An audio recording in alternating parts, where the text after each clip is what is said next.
हम देखते हैं कि सभ्यता कौन कौन सी होती है।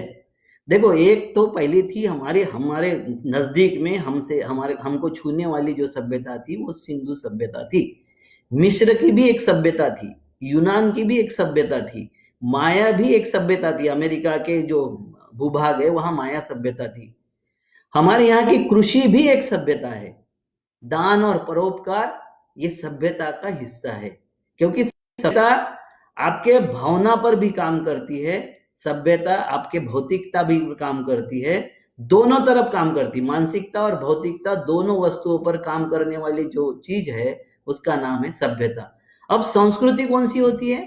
तो हिंदू संस्कृति है, सनातनी संस्कृति है, ईसाई संस्कृति है, इस्लामिक संस्कृति है, संघी भी अपनी एक संस्कृति है जिसको वो खुद बोलते हैं कि हम ब्राह्मण संस्कृति के लोग हैं। ये अलग है क्या? बिल्कुल अलग है।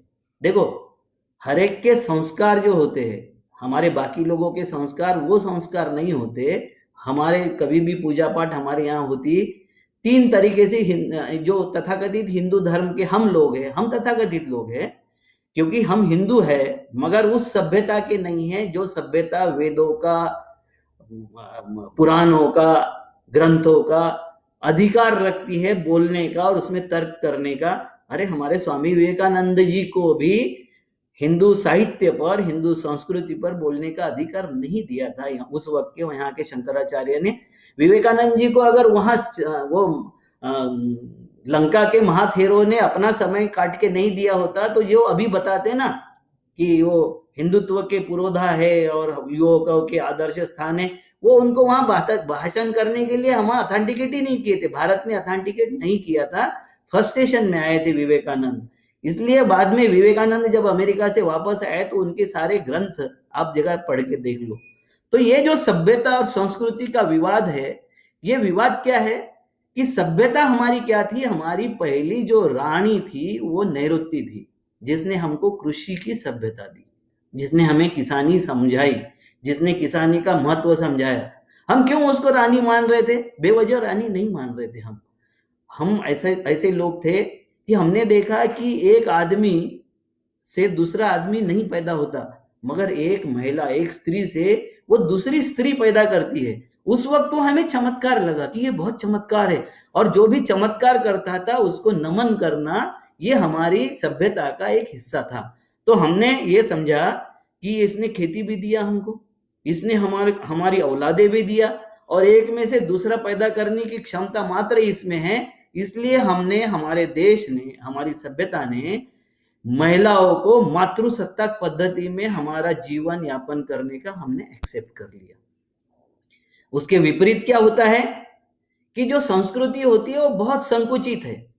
पूरे यानी सभ्यता होती है जिस सभ्यता में हम ये कह सकते हैं कि गंगा जमुना दोआब को जो बीच में रहती है उसको तहजीब जो बोलते हैं, वो जरा पारसी उर्दू शब्द है, वो तहजीब बोलते। तो वो तहजीब या वो सभ्यता जो है, गंगा जमुना के बीच में जो सभ्यता है, उसमें सारी जातियां, सारे धर्म, सारे भाषा, उस एरिया में रहने वाले सारे लोग उस सभ्यता के माने जाते।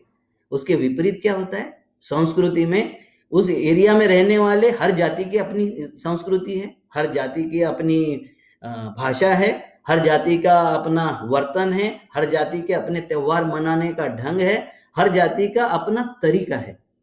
तो ये जो अखंड होता है, जो समाज को अखंडित करता है, उसको हम सभ्यता बोलते हैं। और जो खंड खंड करता है, उसके रीति रिवाजों से, त्योहारों से, उनके पहरावे से, उनकी बोली भाषा से, उनके अनेक कारणों से जो डिवाइड करता है, उसको हम बोलते हैं संस्कृति। और संस्कृति का, तेरी संस्कृति से मेरी संस्कृति, यानी हम घर में जब रहते हैं तो हमारा पड़ोसी अगर दूसरे धर्म का होगा, दूसरी भाषा का, दूसरी जाति का होगा, तो हम तुलना करना शुरू कर देते हैं। क्या तुलना करते हैं? कि तेरी संस्कृति खराब है और मेरी संस्कृति अच्छी है, या तेरी संस्कृति अच्छी है, मेरी संस्कृति खराब है। ये तुलना शुरू हो जाती है। तुलना से स्पर्धा होती है और स्पर्धा से विवाद होता है। सभ्यता कभी विवाद नहीं करती। सभ्यताओं में कोई विवाद नहीं होता, क्योंकि सभ्यताओं में मानसिक भी पूर्ति होती है और भौतिक भी पूर्ति होती है। अब आप देख लो कि हमारे जैसे कोई आदमी मर गया, मृत हो गया, तो मृत आदमी का सम्मान पूर्वक अंतिम क्रिया कर्म करना, ये हमारी सभ्यता थी। मगर क्योंकि वो अंतिम क्रिया करने के बाद समाप्त हो जाता है। मगर संस्कृति क्या बोलती है, किन्हीं लोगों के इसमें 1 दिन में ही सब समाप्त होता है, किन्हीं लोगों के इसमें 3 दिन में समाप्त होता है। ये हिंदू के बीच में ही बोल रहा हूं मैं। कोई लोग 10वें के दिन सब समाप्त कर देते हैं, किसी लोगों में तो 13वें के दिन समाप्त करते हैं, कोई 14वें के दिन समाप्त करते हैं, कोई हर महीने में करते रहते हैं, कोई हर साल करते रहते हैं।